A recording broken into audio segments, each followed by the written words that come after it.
मेरा नाम सामिया है। शादी से पहले मैं एक मिडिल क्लास फैमिली में रहती थी। मेरे पिता की दो पत्नियां थीं और दोनों एक ही साथ एक घर में रहती थीं। मेरी दोनों माँओं में ही आपस में बहुत अंडरस्टैंडिंग थी। मेरे पिता की पहली पत्नी, जिन्हें मैं माँ कहती थी, यानी मैं उनकी बेटी थी। हम दो बेटियां थे। मेरे पिता को बेटे की बहुत चाहत थी, इसीलिए उन्होंने दूसरी शादी कर ली। हालांकि उन्होंने मेरी माँ से इस बारे में पूछा था कि वो दूसरी शादी करना चाहते हैं। अगर आपकी मर्जी हो तो कर सकते हैं।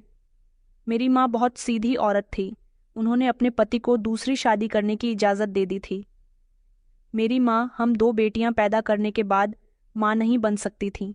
उन्हें पता था कि मेरे पति की ख्वाहिश कभी मुझसे पूरी नहीं हो सकती। तभी मेरे पिता ने दूसरी शादी कर ली और मेरी दूसरी माँ, उनको मैं छोटी अम्मी कहा करती थी। छोटी अम्मी की उम्र लगभग 35 साल थी। मेरी अम्मी और छोटी अम्मी दोनों ही पढ़ी लिखी नहीं थीं और छोटी मम्मी पहले से ही तलाकशुदा थीं, इसलिए उनका पढ़ा लिखा होना इतना ज़रूरी नहीं था। हम दोनों बहनें भी अपने पिता की शादी से राज़ी थे, क्योंकि हमें भी भाई की चाहत थी। हमारे पिता भी ज़्यादा पढ़े लिखे नहीं थे, इसलिए उन्हें अपनी पत्नियों के अनपढ़ होने से कोई फ़र्क नहीं पड़ता था। छोटी अम्मी की पहली तलाक इसलिए हुई थी क्योंकि वो पढ़ी लिखी नहीं थी और उनका पहला पति बहुत ज़्यादा पढ़ा लिखा था। उसे कोई इंटेलिजेंट और आज के ज़माने जैसी स्मार्ट वाइफ की ज़रूरत थी, इसलिए उसने छोटी अम्मी को तलाक दे दी। उनका इस दुनिया में अपना कोई भी नहीं था, इसलिए मेरे पिता ने उनको सहारा दे दिया था और निकाह करने के बाद वो हमारे घर पर आकर रहने लगी थी। छोटी अम्मी की आदत बहुत अच्छी थी। उन्होंने कभी भी हमें अपनी सौतन की बेटियां नहीं समझा था, बल्कि वो हमें अपनी सगी औलाद की तरह समझती थी। मेरी अम्मी और छोटी अम्मी दोनों में इतनी ज़्यादा अंडरस्टैंडिंग हो गई थी कि दोनों एक दूसरे की फ्रेंड्स बन गई थीं। छोटी अम्मी पढ़ी लिखी नहीं थी, लेकिन इंटेलिजेंट बहुत थी और थोड़ी चालाक भी थी। वो मेरी माँ को हर चीज़ के बारे में नॉलेज दिया करती थी। मेरी माँ, जबकि बहुत सीधी औरत थी, उनसे मोबाइल भी अच्छे तरीके से चलाना आता था। वो हमें ऑनलाइन नई नई चीज़ों के बारे में बताया करती थी और हम ज़्यादातर शॉपिंग ऑनलाइन ही करने लगे थे। बड़ा मज़ा आता था ऑनलाइन शॉपिंग करने में। ऐसा लगता था जैसे शॉपिंग मॉल हमारे मोबाइल में ही आ गया है। हम अपनी छोटी अम्मी के साथ बहुत खुश थे और हमारी अम्मी भी बहुत खुश थी। छोटी अम्मी के आने से हमारे पिता ने कभी भी अपनी पत्नियों के साथ भेदभाव नहीं किया था। हमेशा उन्होंने दोनों को बराबर का हक दिया था। दोनों आपस में बहनों की तरह रहती थीं। छोटी अम्मी ने बताया था कि उनकी एक जवान बेटी है जो कि अपने पिता के पास रहती है और बहुत खूबसूरत है। वो कहती थी कि सामिया, मेरी बेटी बिल्कुल तुम्हारी तरह है और तुम्हारी ही एज की है। अब हमें अपनी फैमिली में बड़ा मज़ा आता था। ऐसा लगता था जैसे हमारी फैमिली कंप्लीट हो गई है। कुछ ही दिनों बाद उन्होंने एक बेटे को जन्म दिया। हम बहुत खुश हुए थे कि अब हमारा भाई भी होगा। देखते ही देखते मैं 24 साल की हो गई थी और मेरा भाई 6 साल का हो गया था। हम अपने भाई को बहुत प्यार किया करते थे। हमने कभी उसे अपना सौतेला भाई नहीं समझा था, वो भी हमें अपनी बड़ी बहन ही समझता था। हमारी फैमिली बहुत सुकून से और बहुत अच्छी ज़िंदगी गुजार रही थी। हम दोनों बहनों के लिए हमारी दोनों माएँ बेस्ट फ्रेंड की तरह बन गई थीं। वो दोनों ही हमारा बहुत ख्याल रखती थीं, जबकि मैं अपने घर में सबसे बड़ी थी। कभी मैं घर का कोई काम नहीं किया करती थी। मेरे सारे काम मेरी दोनों माँ ही किया करती थीं। मेरी छोटी बहन तो स्कूल में जॉब करती थी, इसलिए वो भी घर के किसी काम को हाथ नहीं लगा पाती थी। घर के काम करने का उसके पास टाइम ही नहीं होता था। मैं तो हमेशा फ्री ही रहती थी। कॉलेज से घर और घर से कॉलेज, बस मुझे इतना ही काम था, या फिर कभी कभी फ्रेंड्स के साथ घूमने भी चली जाती थी। लाइफ तो बहुत एन्जॉयमेंट वाली गुजर रही थी, एकदम फर्स्ट क्लास। अपनी लाइफ से ज़्यादा मुझे किसी और की लाइफ अच्छी नहीं लगती थी। मैं चाहती थी कि जैसी मेरी लाइफ है ऐसे ही लाइफ सबको भी मिले। न किसी बात की टेंशन, घर से बाहर जाने में कोई रोक टोक नहीं, न घर में लड़ाई झगड़ा, और पूरी फैमिली ही मुझे प्यार करने वाली थी।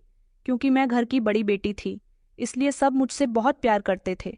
मैं जिम्मेदार नहीं थी और न जिम्मेदारियों को निभाना जानती थी। रिश्तेदार, मोहल्ले वाले हमारे घर की मिसालें दिया करते थे। आखिर हमारे घर में कभी भी किसी से कोई झगड़ा नहीं हुआ था। हमारे घर का एक एक मेंबर समझदार था।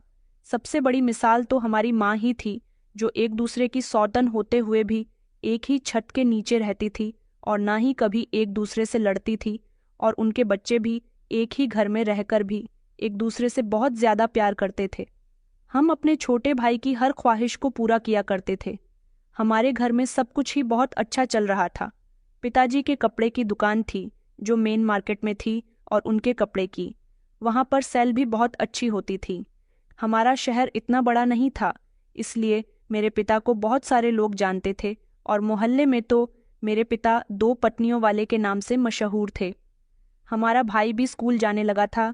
हमने उसका बहुत अच्छे स्कूल में एडमिशन कराया था। मेरी बहन उसको ट्यूशन पढ़ाती थी और वो बहुत ही ज़्यादा शरारती था। हमारे घर में बहुत सारी खुशियाँ फैली हुई थीं, लेकिन धीरे धीरे हमारे घर की खुशियों को किसी की नज़र लगने लगी।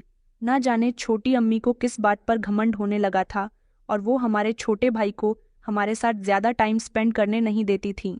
हमें इस बात से बहुत अफसोस होने लगा था, क्योंकि हम उसको हमेशा अपना सगा भाई मानते थे। हमने कभी सौतेले वाला ख्याल भी अपने दिल में नहीं रखा था।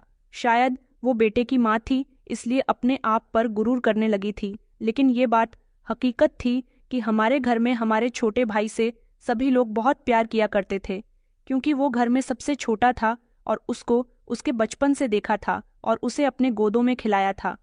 एक दिन छोटी अम्मी ने हमारे पापा से कहा कि वो अपने जवान बेटी को हमारे घर में लाकर रखना चाहती है, जबकि वो तो अपने पिता के पास रहती थी। लेकिन वो इस बात पर बहस करके पापा से हर टाइम लड़ती झगड़ती रहती थी। हम बेटियां थे, हमारे पापा हमसे प्यार किया करते थे, लेकिन छोटे भाई को ज़्यादा लाड किया करते थे, क्योंकि वो घर में सबसे छोटा था, और वैसे भी हमारे पापा को तो बेटे की ख्वाहिश थी। इसी वजह से तो उन्होंने दूसरी शादी की थी, इसलिए जाहिर सी बात है कि उनका प्यार अपने बेटे से ज़्यादा था। अब हमारी फैमिली में पहले जैसे एक दूसरे से मोहब्बत करना कम हो गया था। न जाने ऐसा क्या होने लगा था कि हमारी दोनों माई भी एक दूसरे से नफरत करने लगी थी। घर में अजीब सा माहौल बनने लगा था। पापा इस बात से सख्त नाराज थे कि वो नहीं चाहते थे कि अपनी दूसरी पत्नी की जवान बेटी को अपने घर में लाकर रखें। छोटी अम्मी किसी भी तरीके से चाहती थी कि हमारे पिता उनकी बेटी को घर लाने के लिए राजी हो जाए, लेकिन मेरी माँ भी नहीं चाहती थी कि उनकी बेटी हमारे घर आ जाए। इस तरह से हम दोनों बहनों की वैल्यू हमारे घर में कम हो जाती। माँ हम दोनों बहनों के बारे में सोचते हुए इस बात से इनकार कर रही थी। इसी तरह अम्मी, पापा और छोटी अम्मी तीनों में ही लड़ाई झगड़े रहने लगे थे। अम्मी ने कह दिया था कि अगर छोटी अम्मी की बेटी यहाँ हमारे घर आ जाएगी तो वो इस घर को छोड़कर चली जाएंगी, और साथ में हम दोनों बहनों को भी ले जाएंगी। अब घर में छोटी छोटी बातों पर झगड़े होने लगे थे, और हमारे घर में शांति वाला माहौल तो बिल्कुल खत्म हो चुका था। और बात अब यहाँ तक पहुँच गई कि छोटी अम्मी अलग घर में रहेंगी, मैं और हमारी सगी माँ इसी घर में रहेंगी जिसमें हम रहते थे। इसी तरह से हमारे पिता ने अपना समय आधा आधा बांट दिया। इस तरह से पापा एक दिन एक रात हमारे घर गुजारते और एक दिन एक रात छोटी अम्मी की तरफ रहने लगे थे। इसी तरह से अलग अलग रहते हुए 1 साल गुजर गया था। अब मेरी अम्मी ने मेरे लिए रिश्ता देखना शुरू कर दिया था, लेकिन छोटी अम्मी इस बात पर राजी नहीं थी। वो पापा से हर टाइम इस बात पर लड़ती रहती थी कि आप अपनी बड़ी बेटी की शादी में उसको दहेज नहीं दोगे। जब आपने मेरी बेटी को इस घर में रखने की परमिशन नहीं दी, तो मैं भी आपको आपकी बेटी की शादी के लिए 1 रुपया भी खर्च करने की परमिशन नहीं दूंगी। ये बात सुनकर उन दोनों के रिश्ते में काफ़ी कमजोरी आ गई थी। पति पत्नी आपस में लड़ते झगड़ते रहते हैं।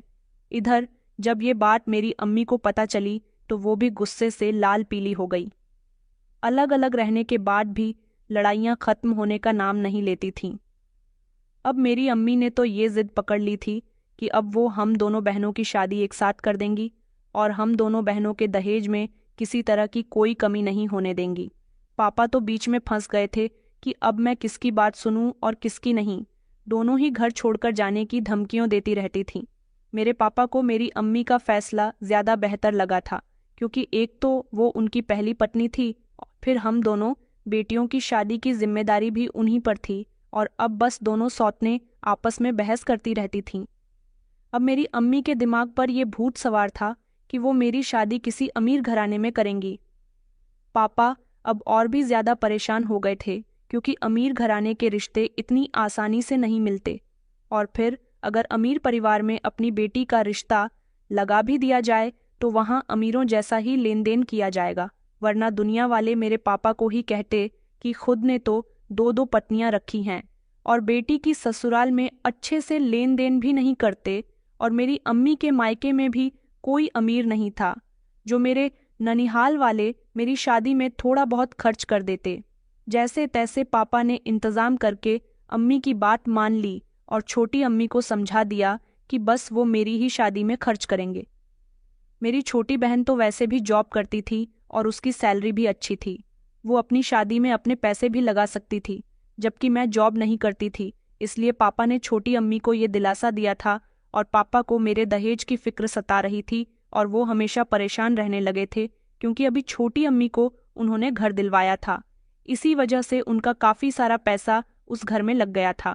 घर में ज़्यादा पैसा लगने की वजह से उनकी कमर टूट गई थी, और फिर अचानक उन्हें मेरी शादी की भी खबर मिल गई तो वो और ज़्यादा टेंशन में रहने लगे थे। आखिर उन्होंने शुरू से ही अपनी दोनों पत्नियों के साथ भेदभाव नहीं किया था। दोनों उनसे जैसा कहती थीं वो वैसा ही किया करते थे। हमेशा दोनों की जायज़ बात को मानते थे। पापा चाहते थे कि मेरी शादी 1-2 साल के बाद में हो, मगर अम्मी तो हार ही नहीं मानने वाली थीं। पापा की परेशानी को देखते हुए मैं समझती थी कि मेरी शादी में अभी 1-2 साल और लग जाना चाहिए। कुछ दिनों बाद हमारे घर 2-3 रिश्ते आए थे जो अमीर परिवार से नहीं थे, लेकिन मेरी माँ की जिद थी कि वो मेरी शादी किसी अमीर परिवार में ही करेंगी। लेकिन मैं तो अम्मी को समझा समझा कर थक गई थी कि हम लोग इतने अमीर नहीं हैं जो आप अमीर रिश्तों की तलाश में हो। आजकल अमीर लोग भी अपनी बराबरी के लोगों से ही रिश्ता जोड़ते हैं, लेकिन मेरी माँ ने तो जिद लगा ली थी और वो इस जिद को पूरा करना चाहती थी। फिर 1 हफ्ते के बाद मेरे लिए एक रिश्ता आया। वो रिश्ता बिल्कुल ऐसा था जैसा मेरी माँ चाहती थी। लड़के वालों को मिडिल क्लास फैमिली की लड़की चाहिए थी जो कि पढ़ी लिखी हो, देखने में खूबसूरत हो, बाकी उन्हें दहेज से कोई मतलब नहीं था, और ये सारी खूबियाँ मेरे अंदर थीं। लड़की का नाम रेहान था और वो अपने माँ बाप की इकलौती और लाभ था। उसका बहुत बड़ा बिजनेस था और सारी जायदाद तो उसी की थी। रेहान के पिता कुछ सालों पहले इस दुनिया को छोड़कर चले गए थे और पूरा बिजनेस रेहान ही संभाले थे। रेहान की माँ तो बस किसी तरह से अपने बेटे की शादी करना चाहती थी और उसके लिए मेरी क्लास फैमिली की खूबसूरत लड़की ढूंढ रही थी। मुझे जब अम्मी ने रेहान के बारे में बताया और उनकी फ़ोटो दिखाई तो मैं तो ये देखकर हैरान रह गई कि इतना स्मार्ट और अमीर लड़का मुझ जैसी मिडिल क्लास फैमिली की लड़की से क्यों शादी करना चाहेगा। मगर मुझे इससे भी ज़्यादा इस बात पर हैरत हुई कि लड़की की माँ ने हमारे घर फ़ोन किया और कहने लगी कि हमें आपकी बेटी बहुत ज़्यादा पसंद आई है। उनके घर भी मेरी फ़ोटो ही गई हुई थी और अगले ही दिन वो हमारे घर पर रिश्ता पक्का करने के लिए आना चाहती थी। अम्मी की तो सारी ख्वाहिशें पूरी हो गई थीं। अम्मी ने तो ये भी नहीं सोचा था कि उनकी बेटी के लिए खुद घर चलकर किसी बिजनेसमैन या स्मार्ट लड़के का रिश्ता आएगा। अम्मी ने दूसरे दिन उनको हमारे घर दावत पर बुला लिया।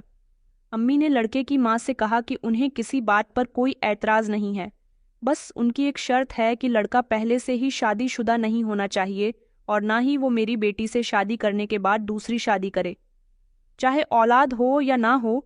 अगर ये शर्त मंजूर हो तो आपके बेटे को लिख कर देना पड़ेगा कि आपका बेटा दूसरी शादी नहीं करेगा। अम्मी की ये बात मुझे बहुत पसंद आई थी। आखिर वो नहीं चाहती थी कि जैसा उनके साथ हुआ ऐसा ही उनकी बेटी के साथ भी हो।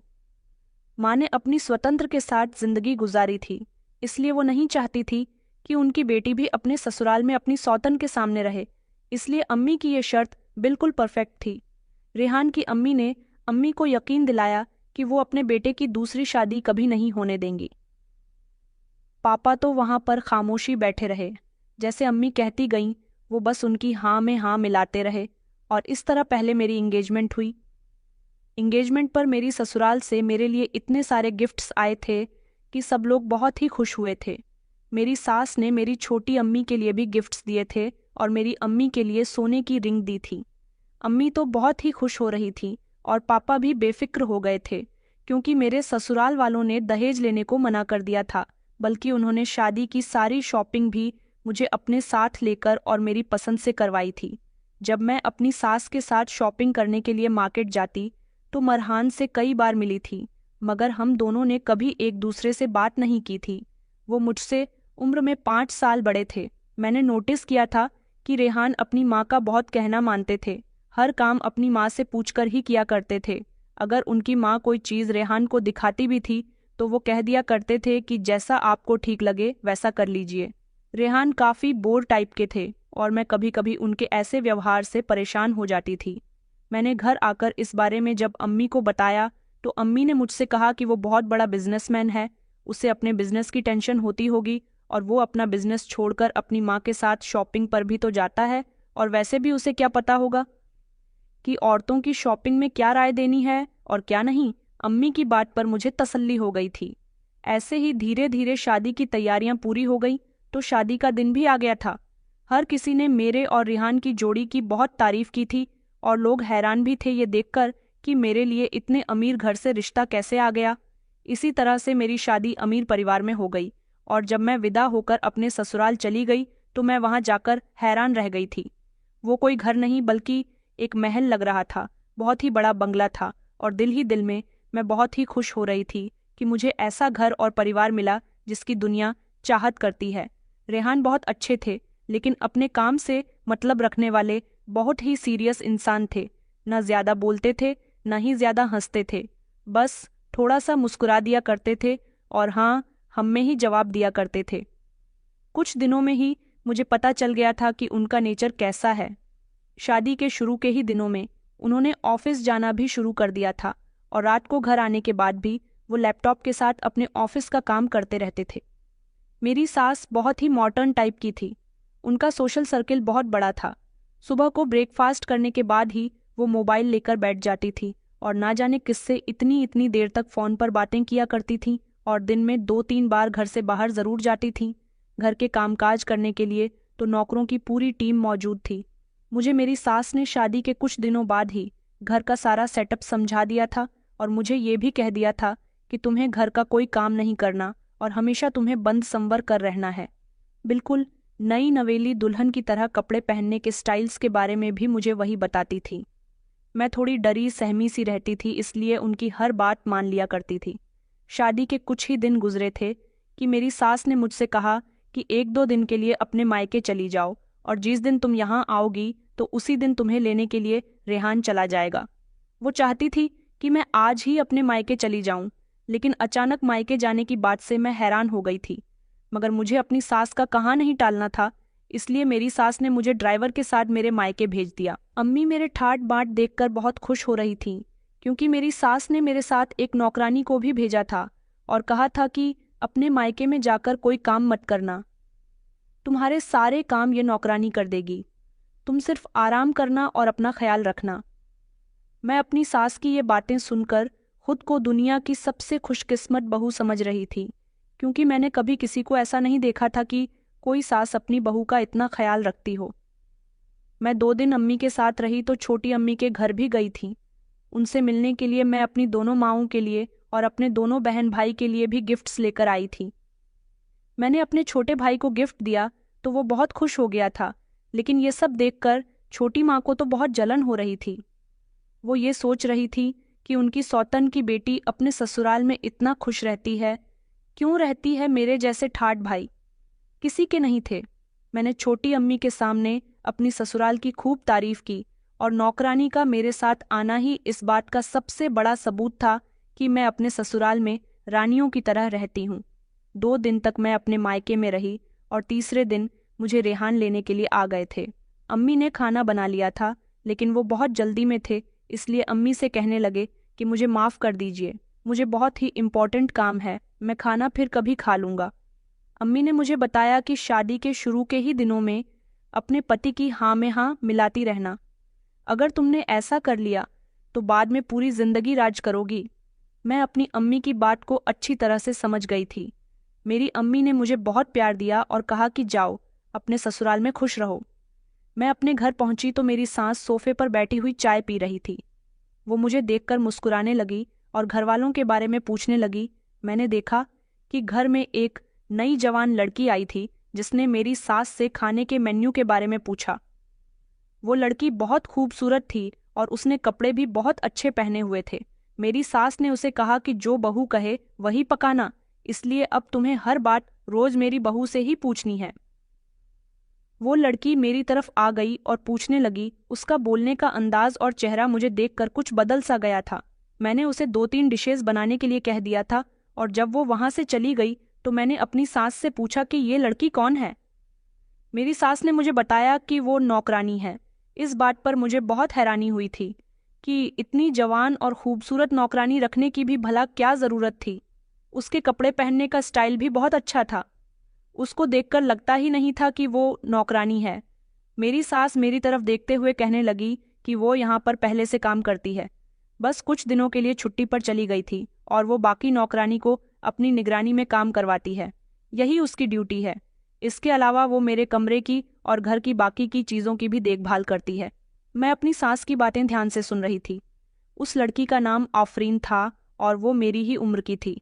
आफरीन किसी से फालतू बात नहीं करती थी, बस अपने काम से काम रखती थी।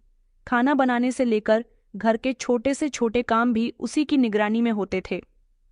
मेरी सास के कमरे की सफाई भी वो खुद ही करवाती थी और मैंने नोटिस किया था कि वो हर काम बहुत फुर्ती से और ईमानदारी से करती थी, जैसी उसे इस काम का बहुत तजुर्बा हो। लेकिन वो मुझसे बात नहीं करती थी। हाँ, मगर मेरी किसी बात का जवाब ज़रूर दे दिया करती थी, लेकिन उसने खुद से कभी मुझसे बात नहीं की। पता नहीं क्यों मुझे उसमें इतना इंटरेस्ट क्यों आने लगा था कि मैं उसके बारे में जानने के लिए बेताब हो रही थी। और मैंने 2-3 बार उससे पूछा भी था कि वो कौन है और उसकी फैमिली कहाँ रहती है और यहाँ पर कैसे आई, मगर उसने कभी मेरी किसी बात का कोई जवाब नहीं दिया था। उसकी खामोशी मुझे बहुत खटकती थी। एक दिन मैंने जो देखा वो मेरे लिए यकीन करने लायक बिल्कुल भी नहीं था। मेरी तबीयत कुछ ठीक नहीं थी, तो मैं अपने कमरे में आराम कर रही थी। रेहान के आने का टाइम हो गया था, इसलिए मैं हिम्मत करके कमरे से बाहर निकली तो मैंने देखा कि रेहान नीचे हॉल में बैठे हुए हैं और आफरीन उनको पानी दे रही है। मगर उसमें अजीब बात यह थी कि दोनों एक दूसरे की तरफ देखकर मुस्कुरा रहे थे। मुझे ये बात बिल्कुल भी पसंद नहीं आई, मगर मैंने ऐसे रिएक्ट किया जैसे मैंने कुछ देखा ही नहीं था। उस दिन के बाद अक्सर ऐसा ही कोई ना कोई नज़ारा मुझे देखने के लिए मिलता रहता था। दोनों एक दूसरे के सामने एक दूसरे को देखकर मुस्कुरा रहे होते थे। रेहान जैसे ही ऑफिस से घर आते थे, आफरीन फौरन उनके लिए पानी लेकर आती थी। वन दिन तो आफरीन ने हद ही कर दी थी। शाम का टाइम था। जब मैं घर के गार्डन में जाने के लिए निकली तो मैंने देखा कि आफरीन ने मेकअप किया हुआ है और अपने कमरे की खिड़की में खड़ी हुई है। सामने ही गार्डन में रेहान भी बैठे हुए उसे देख रहे थे। आफरीन के कमरे की खिड़की गार्डन की साइड की तरफ को खुलती थी और आफरीन ने कुछ ऐसा इशारा किया कि ये सब देखकर मुझे बहुत गुस्सा आ गया और मैं अपनी सास के पास जाने के लिए जैसे ही मुड़ी तो अचानक मुझे चक्कर आ गए और मैं बेहोश होकर गिर गई। जब मुझे होश आया तो मैं अपने कमरे में बिस्तर पर लेटी हुई थी। डॉक्टर मुझे चेक कर रहे थे। मेरी सास वहीं मेरे पास बैठी हुई थी। डॉक्टर ने उनको मुबारकबाद दी और कहने लगे कि आप दादी बनने वाली हैं। ये खबर सुनते ही मेरी सास तो बैठे से खड़ी हो गई थी और डॉक्टर को बहुत सारे पैसे देने लगी और घर में शोर मचा दिया कि गरीबों में मिठाई बंटवा दी जाए। डॉक्टर के जाने के बाद वो मेरे पास आई और नोटों की एक गड्डी मेरे सर से वारकर आफरीन को दे दी और कहने लगी कि ये गरीबों में बांट दो। ये गुड न्यूज़ सुनकर आफरीन के चेहरे का रंग उतर गया था, मगर कुछ देर के बाद ही उसने खुद को नॉर्मल कर लिया था और मेरी सास को मुबारकबाद देने लगी। मेरी सास ने मुझे बहुत प्यार किया और आफरीन से कहा कि रेहान को कमरे में भेज दो। कुछ देर के बाद रेहान कमरे में आए तो मेरी सास ने उनको ये गुड न्यूज़ सुनाई, मगर इतनी बड़ी खबर सुनकर उन्होंने कुछ खास रिएक्ट नहीं किया था। मुझे अब हर बात महसूस होती थी। कुछ दिन गुजरने के बाद मेरी सास ने मेरा स्पेशल ख्याल रखने के लिए बोल दिया था। उन्होंने नौकरों से भी कह दिया था कि साम्या का बहुत ख्याल रखना है और मुझसे भी कह दिया था कि तुम्हें बेड से अपना एक कदम भी नीचे नहीं उतारना। मेरी सास ने मेरे लिए पर्सनली 2 नौकर और रख दिए थे जो सिर्फ मेरा ही काम करते थे। आफरीन को भी बोल दिया था कि मेरा हर काम पूरा हो जाना चाहिए, मगर मैंने नोटिस किया कि आफरीन मेरे कमरे में नहीं आती थी और ना ही मेरा कोई काम खुद करती थी, बल्कि मेरी सास अपनी निगरानी में मेरे खाने पीने की चीज़ें बनवाती थी और अपने सामने मुझे खिलाती थी और हमेशा मुझे कुछ न कुछ खाने को कहती रहती थी। ऐसे नहीं करना, वैसे नहीं करना, ध्यान रखो, उठना नहीं है, बैठना नहीं है, और ना जाने क्या किया। मैं तो इतना आराम कर करके 2 महीने में ही बोर हो गई थी। माँ बनना वाकई बहुत मुश्किल काम है। मैंने अम्मी को फ़ोन किया और ये सब बातें बताने लगी तो उन्होंने मुझसे कहा कि शुक्र करो, तुम्हारी सांस बहुत अच्छी है, वरना ऐसी हालत में भी बहुत सी औरतों को अपने घर के सारे काम संभालने पड़ते हैं, और तुम तो रानियों की तरह वहां पर रह रही हो, और तुम्हें क्या चाहिए? अम्मी की बात तो ठीक थी, मगर मैं अब उनको क्या बताती कि अपने पति की मोहब्बत और चाहत के लिए कितना तरसती हूँ। मैं भी चाहती हूँ कि रिहान मेरे नाज नखरे उठाएं, मुझे अपने हाथों से खाना खिलाएं और इन दिनों मेरी खूब केयर करें, मगर वो तो ऐसे थे जैसे कुछ हुआ ही नहीं है। अपने काम से काम रखते थे और मेरे साथ हमेशा फॉर्मेलिटी ही निभाया करते थे। मैं सोचती थी कि आखिर रेहान ऐसे क्यों है और मेरे साथी ऐसा क्यों करते हैं? क्या उनकी शादी मेरे साथ जबरदस्ती की गई थी? यही सोचते सोचते वक्त गुजर रहा था और मेरी डिलीवरी का टाइम करीब आ गया था। मैंने एक प्यारी सी बेटी को जन्म दिया था। रेहान उस दिन बहुत खुश लग रहे थे, लेकिन मेरी सास उस दिन खुश नहीं लग रही थी। ऐसा नहीं था कि पोती की पैदाइश पर उनको ऐतराज था, मगर बस वो पोता चाहती थी। लेकिन उन्होंने अपनी पोती के पैदा होने पर भी घर में बहुत सारे इंतजाम किए थे। गरीबों में खाना खिलाया था, कपड़े दिए थे, घर के सारे नौकरों को नए कपड़े बनवा कर दिए थे, और मुझसे कहने लगी कि पोती मुझे बेहद प्यारी है। ये बात सही है कि मुझे पोता चाहिए था, क्योंकि वह मेरे रेहान की नस्ल को आगे बढ़ाता, लेकिन मैं तो अपने बेटे की औलाद चाहती थी, इसलिए मुझे अपनी पोती भी कबूल है। मैं अपनी सास की इस बात को ज्यादा नहीं समझ पाई थी। मेरी शादी के पहले साल ही मेरी बेटी हो गई थी, मगर मैंने अपनी सास से कोई सवाल नहीं किया था। मेरी बेटी बहुत प्यारी थी, और उसके आने के बाद रेहान में काफ़ी चेंज आ गए थे। अब वो अपनी बेटी के साथ खेलते रहते थे, उसे गोद में उठाकर उससे बातें करते थे। मेरे साथ तो वो पहले जैसे ही थे, मगर मैं इसमें भी बहुत खुश थी कि वो अपनी बेटी को अहमियत देते थे। यही मेरे लिए बहुत बड़ी बात थी। एक दिन मैं अपने कमरे से बाहर आई तो रेहान आफरीन को मेरी बेटी उसकी गोद में दे रहे थे। वो मेरी बेटी को प्यार कर रही थी और रेहान बड़े प्यार से उन दोनों की तरफ देख रहे थे। ये सब देखकर मुझे बहुत गुस्सा आ रहा था कि एक नौकरानी को मेरी बेटी थमाकर रेहान कैसे खुश हो रहे हैं। मैं कुछ बोलने ही वाली थी, मगर उससे पहले मेरी सास वहां पर आ गई और वो आफरीन को डांटने लगी। फौरन ही आफरीन ने बेटी को रेहान के हवाले कर दिया और रोती हुई वहां से चली गई। मेरी सास ने आफरीन से कहा था कि तुम इस बच्ची से दूर रहा करो, नौकरानी हो तो नौकरानी की हैसियत से रहो इस घर में। मैं अपनी सास की ये बातें समझ नहीं पाई थी कि उन्होंने आफरीन से ऐसा क्यों कहा था। फिर अगले दिन जो हुआ उससे तो मेरे होश ही उड़ गए थे। आफरीन काम करवा रही थी और मैं वहीं हॉल में बैठी हुई अपनी बेटी के साथ बिजी थी, और मेरी सास भी किसी से फोन पर बिजी थी। तभी अचानक आफरीन बेहोश होकर गिर पड़ी। मेरी सास फौरन आफरीन के पास गई और उसे आफरीन आफरीन आवाज लगाकर होश में लाने की कोशिश करने लगी। तभी मेरी सास ने रेहान को फोन किया और नौकर ने डॉक्टर को बुलाया। 15 मिनट में ही रेहान घर पर पहुंच चुके थे। रेहान के ऐसे एक नौकरानी के लिए भागम भाग चले आना मुझे अच्छा नहीं लगा था। वो उसके कुछ ज्यादा ही केयर करते थे। मैं ये सब बर्दाश्त कर रही थी, मगर जो डॉक्टर ने कहा उसने तो मेरे होश उड़ा दिए थे। डॉक्टर ने कहा कि आफरीन प्रेग्नेंट है। ये बात सुनकर मैं बहुत ज्यादा हैरान और परेशान हो गई थी कि वो शादीशुदा भी नहीं थी। तो ये सब क्या हो रहा था? मेरी सास भी हैरानी से खड़ी हुई थी, लेकिन रेहान के फेस पर एकदम स्माइल आ गई थी। वो तो उस टाइम सब कुछ भूल गए थे कि कमरे में उनकी माँ और पत्नी भी मौजूद हैं। उन्होंने फटाफट आफरीन का हाथ पकड़ लिया। मैं हैरान ये सब कुछ देख रही थी।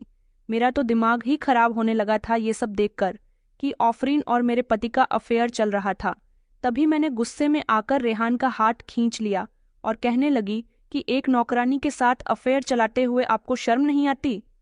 तभी रेहान गुस्से में खड़े हो गए और कहने लगे कि ये नौकरानी नहीं, मेरी पहली पत्नी है जिससे मैं बहुत प्यार करता हूँ, और मैंने इससे लव मैरिज की थी, लेकिन मेरी माँ को ये लड़की पसंद नहीं थी क्योंकि ये गरीब फैमिली से बिलोंग करती है, और फिर उन्होंने मेरी शादी तुमसे करवा दी। तुम भी कोई इतने अमीर परिवार की बेटी नहीं हो।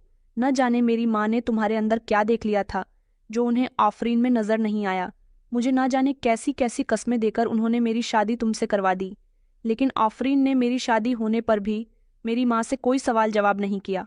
तुम्हें आफरीन का एहसानमंद होना चाहिए कि तुम मेरी पहली पत्नी नहीं बल्कि दूसरी पत्नी हो, और फिर भी इस घर में राज कर रही हो। ये सारी बातें सुनकर तो जैसे मेरे पैरों तले से जमीन निकल गई थी। मेरी सांस बिल्कुल खामोश खड़ी हुई थी। मैं बिना कुछ कहे ही अपने कमरे में चली गई और खूब रो रही थी। कुछ देर के बाद आफरीन खुद मेरे कमरे में आ गई। उसने मेरे पास बैठकर मेरा हाथ पकड़ लिया और कहने लगी कि सामिया, तुम परेशान मत हो। आज मैं तुम्हें एक बहुत बड़ी सच्चाई सुनाना चाहती हूँ, शायद जिसे सुनकर तुम्हें मुझसे और भी ज्यादा नफरत हो जाएगी। मैं तुम्हारी छोटी अम्मी की बड़ी बेटी हूँ। मैंने हैरानी से आफरीन की तरफ देखा। आखिर छोटी अम्मी की जवान बेटी आफरीन थी। ये कैसे मुमकिन था कि वो मेरी ही सौतन थी? आफरीन ने मुझे बताया कि छोटी अम्मी अपने दूसरे पति से अपने घर में रखने की जिद इसलिए किया करती थी क्योंकि मेरे पहले पिता ने मुझे घर में रखने से इनकार कर दिया था। वो मेरी माँ को गलत समझते थे, इसलिए वो मुझे भी गलत समझने लगे थे। दुनिया के दिखावे के लिए उन्होंने मुझे अपने पास जरूर रख लिया था, लेकिन वो मेरी परवरिश ठीक से नहीं कर पा रहे थे। इसी तरह मैं उनके घर से निकलकर यहाँ रेहान के घर में नौकरानी बनकर रह रही थी। रेहान मुझे बहुत पसंद करने लगे थे। इसी तरह से हम दोनों ने एक दूसरे से शादी कर ली। ये बात रेहान की माँ को पसंद नहीं आई और वो मुझे सिर्फ नौकरानी समझती थी, इसलिए उन्होंने मुझे कभी भी बहू के रूप में एक्सेप्ट नहीं किया और अपनी कसम दे दी उन्होंने रेहान को कि वो चाहती है कि उसकी दूसरी जगह शादी करा दे। अपनी पसंद की लड़की से मैं इस बात पर राजी हो गई थी और मैंने रेहान को समझाया कि वो तुम्हारी माँ है, तुम्हें उनकी बात मान लेनी चाहिए, इसलिए रेहान ने भी तुमसे शादी कर ली थी। सामिया, मैं तुम्हारा हक नहीं छीनूंगी। रेहान से कहूंगी कि वो तुम्हें नहीं छोड़े, क्योंकि मैं जानती हूँ कि तुम्हारी माँ और मेरी माँ ने सौतन बनकर एक ही घर में एक साथ काफी वक्त गुजारा है। मेरी अम्मी बहुत अच्छी थी, मैं ही उनसे उनके घर आने की जिद किया करती थी, इसलिए उन्होंने